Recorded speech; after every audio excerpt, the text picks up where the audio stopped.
Chimo Puig, a quien espero sea el próximo presidente de la Generalitat Valenciana, sus amables palabras, sus cariñosas palabras, y también quería agradecer en esta introducción la amable invitación tanto de la Junta Directiva como también del presidente del Club de Encuentro, Manuel Broseta.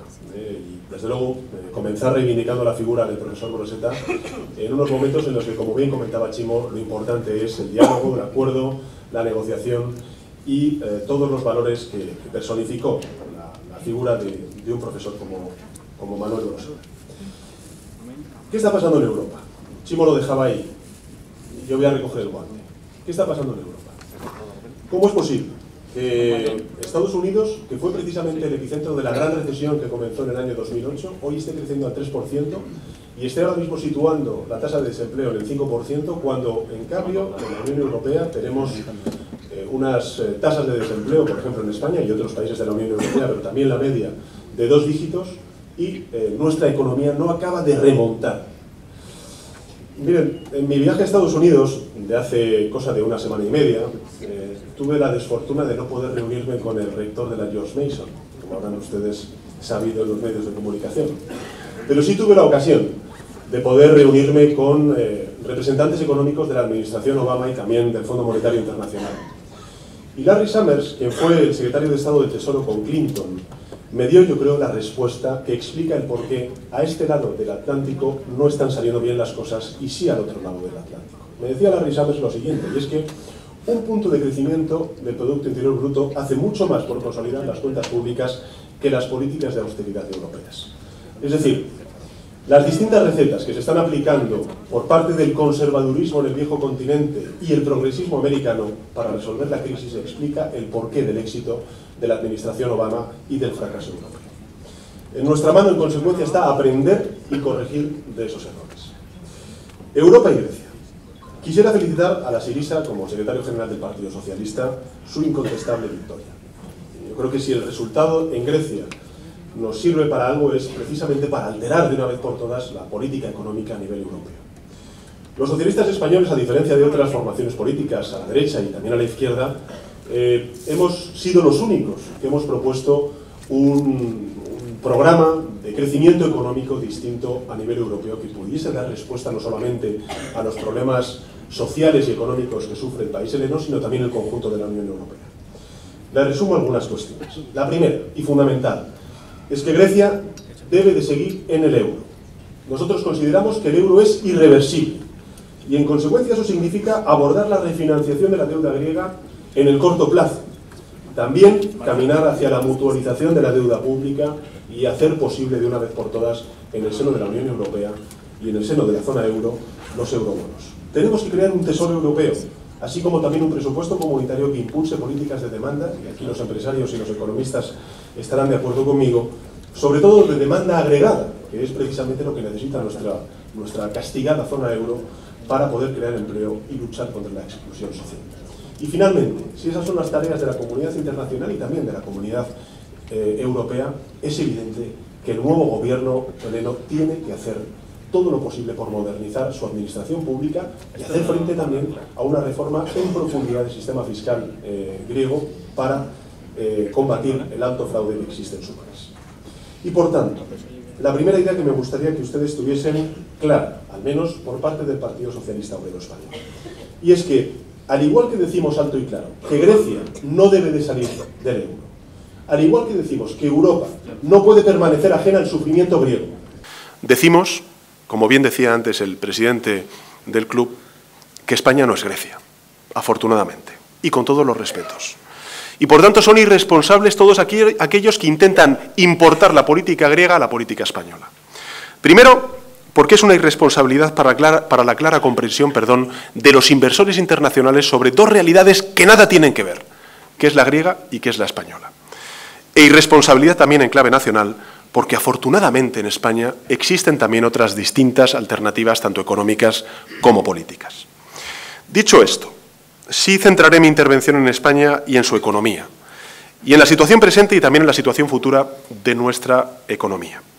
Voy a empezar por decir algo que a lo mejor puede sonar raro en el líder de la oposición. Voy a reconocer que la economía española se está recuperando y que creo Y además deseo que en 2015 se cumplan los pronósticos del Fondo Monetario Internacional y también del Gobierno de España respecto al crecimiento económico en nuestro país. Reconocer eso no significa, ni mucho menos, compartir o justificar la euforia y la autocomplacencia del Gobierno de Rajoy con respecto a la situación económica en nuestro país, como bien comentaba antes Chimo. Mucho menos compartir que los avances de la situación macroeconómica se deban a la acción del Gobierno de España. Menos aún que, como dice Rajoy, en las cafeterías de Valencia y de toda España se comente que la crisis es historia. Hay un dato indiscutible que corrobora mi tesis, y es la prueba del algodón que siempre utiliza el presidente Rajoy y el Gobierno de España, la famosa prima de riesgo. La famosa prima de riesgo que tanto le gusta esgrimir a Rajoy. Miren, de los países periféricos de la zona euro, España es el país cuya prima de riesgo menos ha mejorado durante los últimos 3 años y medio, es decir, coincidiendo con la gestión del Gobierno de Rajoy. Desde finales del año 2011 hasta la actualidad, la prima de riesgo de España se ha reducido en un 69%, la de Grecia en un 76%, la de Italia en un 77%, la de Portugal en un 83% y la de Irlanda en un 90%. Por tanto, ¿de qué presume el Gobierno de España? Eso es lo que se refiere a la economía financiera. En lo que se refiere a la economía real, es cierto que nuestro Producto Interior Bruto afortunadamente ha crecido durante este último año, pero todavía no ha recuperado el nivel heredado durante, o al inicio, mejor dicho, del mandato de Rajoy. Según las previsiones, si nadie lo remedia, España recuperará los niveles de Producto Interior Bruto real del año 2008 en el año 2017. Es decir, una generación perdida. Un lujo que, a mi juicio, nosotros no podemos ni debemos permitirnos como país. Y pese a que es verdad que ha habido buenas cifras de la encuesta de población activa del pasado jueves, el Gobierno debería de ser, a nuestro juicio, menos arrogante y más prudente con los datos del mercado de trabajo. Me limitaré a repasar algunos de ellos, a mi juicio, los más relevantes. El primero es que en el último año 9 de cada 10 contratos que se han firmado han sido temporales.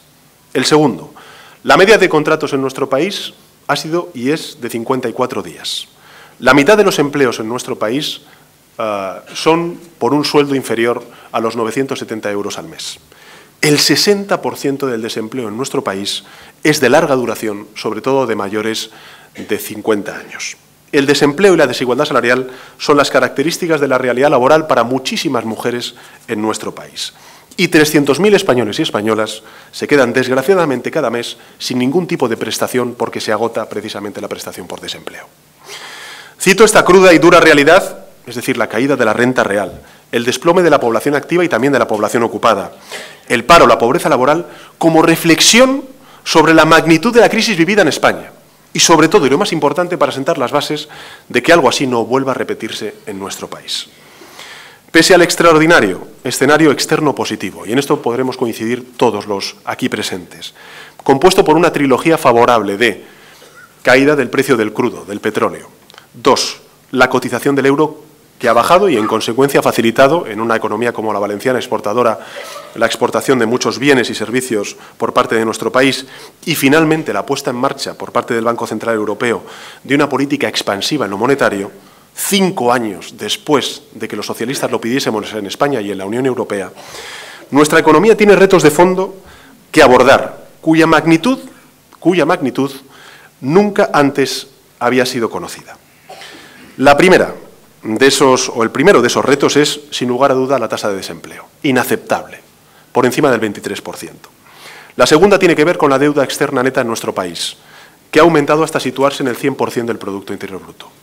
La tercera, la deuda pública cercana al 100% del Producto Interior Bruto.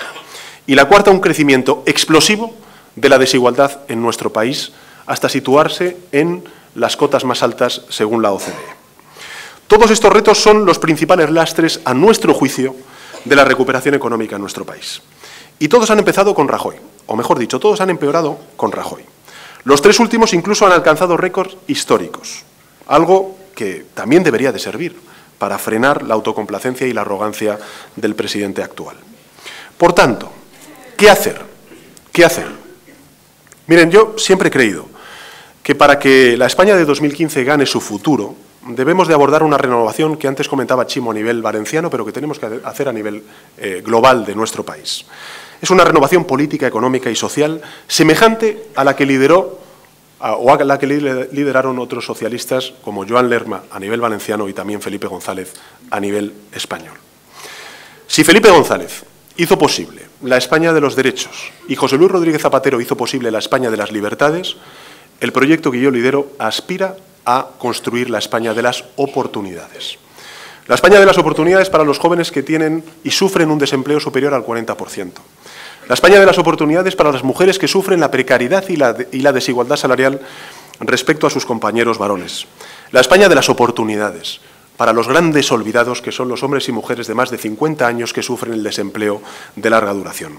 La España también de las oportunidades para la generación que es la mía, la de los 40 años, cuya realidad en el mercado de trabajo ahora mismo es la de la precariedad que dan los trabajos autónomos económicamente dependientes.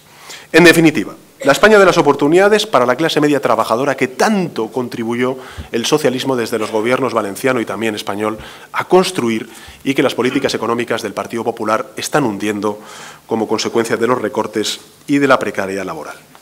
Para lograrlo, nuestra propuesta pasa por construir una agenda para la recuperación justa. No nos basta solamente con la recuperación económica. Queremos que esa recuperación sea con justicia.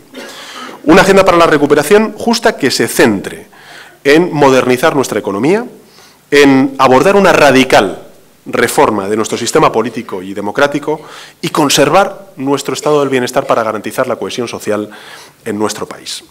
Y me gustaría desgranar, siquiera brevemente, los puntos fundamentales de esa agenda para la recuperación justa que estamos proponiendo los socialistas a nivel español.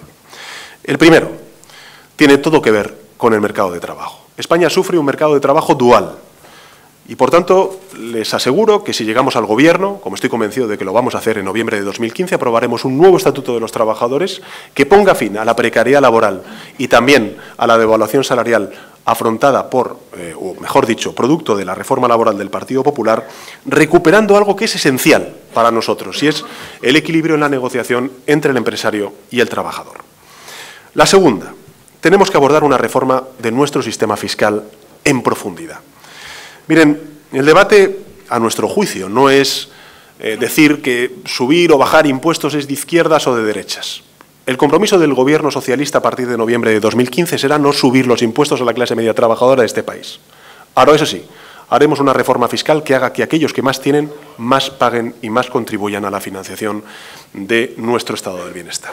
Como también a perseguir el fraude fiscal y acabar también con la ingeniería fiscal de empresas y también de personas físicas que tratan de evitar pagar los impuestos que les corresponden. En tercer lugar, tenemos que mejorar los niveles de competitividad. Impulsar algo que los anglosajones llaman políticas de predistribución. Y esto tiene mucho que ver con que la cultura empresarial en nuestro país, desgraciadamente, en un porcentaje no menor, cuando se consiguen beneficios, en la mayor de las ocasiones va o repercute favorablemente en el sueldo de los directivos y no tanto en la inversión en maquinaria y también en la formación de los trabajadores y trabajadoras. Creo que es fundamental hacer que esos beneficios reviertan más en la innovación, en la inversión en maquinaria y también en la formación de los trabajadores. Es decir, hay que reducir las diferencias salariales entre los directivos y también los trabajadores y trabajadoras en nuestro país. Tenemos también que hacer algo que probablemente en una economía como la suya, la valenciana, es una de las principales preocupaciones que tenéis, y es que tenemos que internacionalizar nuestra economía. Sufrimos un número excesivo de pequeñas empresas y microempresas en nuestro país, que dificulta la innovación, la formación y la internacionalización y, en consecuencia, la creación de empleo. Les doy un dato. El número de empresas en nuestro país ahora mismo está en torno a 3,11 millones de empresas. 140.000 empresas menos que cuando Rajoy llegó al Gobierno de España en el año 2011. De todas ellas, menos de un 8% tiene más de 5 asalariados. Menos de un 8%. Y no llega al 2% aquellas que tienen más de 20 asalariados. Por tanto, reformar la legislación concursal, volcar, mejor dicho, recursos financieros para tener un mayor número de medianas y grandes empresas será también uno de los principales objetivos de nuestra política económica.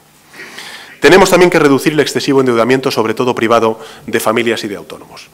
En la reunión que tuve precisamente con la directora gerente del Fondo Monetario Internacional, una de las propuestas que hizo el Fondo Monetario Internacional a España fue reestructurar la deuda de todas aquellas familias en riesgo de desahucio y también de los autónomos en riesgo de perder todo su negocio. Nosotros hemos hecho nuestra esa propuesta, la hemos llevado al debate de presupuestos generales del Estado, lamentablemente con escaso éxito porque el Gobierno de España no lo hizo suya, y en todo caso es uno de los compromisos que vamos a llevar en el programa electoral. Reestructurar la deuda privada de familias en riesgo de desahucio y de autónomos en riesgo de perder su negocio. Con ello estaríamos beneficiando a en torno a 500.000 familias en nuestro país, que no son pocas. Creo también, amigos y amigas, que tenemos que abordar el desafío del envejecimiento demográfico. Afortunadamente, y digo bien, afortunadamente España eleva su esperanza de vida.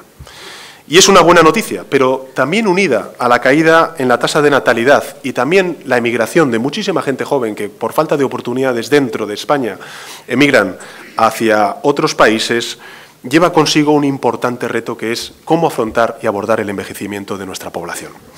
Les doy un dato que cuando yo lo leí me quedé impactado. El porcentaje de población mayor de 65 años sobre la población entre 20 y 64 años pasará del 28% actual a representar el 60% en el año 2050. Del 28 al 60%. Según las previsiones de la propia Comisión Europea, en el año 2050 el gasto en pensiones públicas va a representar en torno al 14% del Producto Interior Bruto. Tenemos que abordar el reto del envejecimiento en nuestra población. Y eso pasa por muchas cosas, pero sobre todo por una fundamental, y es plantear un programa de repatriación, de dar oportunidades a los jóvenes para que regresen a nuestro país y, en consecuencia, podamos no solamente aumentar nuestra productividad, sino también nuestra población activa. Tenemos también que reducir las desigualdades territoriales. Les doy un dato también importante. Miren, las diferencias del PIB per cápita entre las tres comunidades autónomas más ricas y las tres comunidades más pobres de nuestro país ahora mismo representan o es semejante al 56%. Es decir, hay que renovar sí o sí el sistema de financiación autonómica. Y desde luego el compromiso del Partido Socialista es que en noviembre de 2015, en cuanto empecemos a gobernar, abordaremos la reforma del sistema de financiación autonómica para que comunidades como la valenciana, que tienen mucha población en términos relativos respecto a otra, vean también garantizada la financiación de los servicios esenciales en esta comunidad. Y no solamente eso, creo que también sería necesario plantear el fin de una competencia a la baja de algunos de los impuestos que están ahora mismo en manos de las comunidades autónomas. Y me estoy refiriendo en particular al impuesto de sucesiones y de donaciones. Tenemos también que mejorar nuestro capital tecnológico y humano, y ahí les tengo que asegurar que la propuesta del Partido Socialista pasa por un pacto educativo con 3 Es, la excelencia, la equidad y también la estabilidad de nuestro sistema educativo, volcando hasta en 8 años el 7% del Producto Interior Bruto en inversión en educación pública, en ciencia, en investigación. Les cuento una anécdota. En una de las reuniones que tuve en Estados Unidos, en Washington, precisamente con los investigadores y los científicos españoles, emigrados por la falta de oportunidades aquí dentro y por los recortes abruptos que ha habido en los presupuestos de ciencia e investigación, todos estos investigadores con los que me reuní son ahora mismo punteros, son líderes en centros de investigación de los principales centros de referencia estadounidenses. Todos ellos me dijeron lo siguiente. Uno, no solamente había que aumentar los presupuestos en ciencia e investigación en nuestro país, sino lo más importante, darles continuidad a lo largo del tiempo. Y lo más importante de todo, que a mí me llenó de orgullo como español, y fue decirme que estarían dispuestos a regresar a sus lugares de origen, porque lo que no querían era volcar toda su sabiduría en una sociedad que no había apostado como la española por su formación. Es decir, hay muchísimos científicos, investigadores que están deseando volver a España. Y es fundamental que el Gobierno de España ponga todos los recursos necesarios para ese regreso de esos científicos que pueden dar esa mejora al capital tecnológico y humano que necesitamos en nuestro país. Tenemos que resolver, y los empresarios que exportan y que internacionalizan mucha de su actividad lo saben muy bien, tenemos que resolver nuestro crónico déficit por cuenta corriente. En muchas ocasiones se pregunta la gente cuál ha sido nuestro talón de Aquiles respecto a la crisis financiera que sufrimos desde el año 2008. Y no ha sido la deuda pública. De hecho, la deuda pública, durante los inicios de la crisis, saben ustedes que era muy baja respecto a otros países europeos y también la media europea. Nuestro verdadero talón de Aquiles es el déficit por cuenta corriente y, en consecuencia, la deuda externa de nuestro país. Tenemos que apostar por la autonomía energética y en esto quiero decirles que nosotros no apostamos por las prospecciones petrolíferas, no creemos en el fracking y sí creemos en apostar por la que es la energía más barata en nuestro país y es aquella que no se consume. Y, en consecuencia, vamos a apostar por el ahorro y la eficiencia energética, vamos a apostar, en consecuencia, por abrir ventanas de oportunidades en sectores complementarios a la construcción, como es la renovación urbana y también la rehabilitación de viviendas. Queremos reducir también el exceso de dependencia de la financiación bancaria y eso significa abrir financiación vía, por ejemplo, mecanismos de financiación alternativa, mercados bursátiles y también el sector público. Y necesitamos algo que, a mi juicio, en esta comunidad es muy sentido en el plano económico y es reindustrializar nuestro país y reindustrializar una comunidad como la valenciana. Miren, si analizamos cuál ha sido la pérdida de peso relativo del sector industrial en términos del Producto Interior Bruto en España, lo grave que ha ocurrido en este país es que ha ido perdiendo, ha ido bajando su presencia en los momentos de crecimiento económico, sobre todo en el boom inmobiliario. Por tanto, yo quiero, y con esto lo hemos hablado mucho Chimo y yo, porque él ha sido antes portavoz de Industria en el Congreso de los Diputados, dejar atrás esa vieja frase de que la mejor política industrial es la que no existe. Yo creo que el sector público puede hacer mucho, puede contribuir mucho por reindustrializar nuestro país. En dos vertientes. La primera, liderando medidas horizontales y transversales ligadas a cuestiones que hemos dicho antes, la formación, la financiación, la internacionalización o las compras públicas. Y dos, apostar por sectores estratégicos.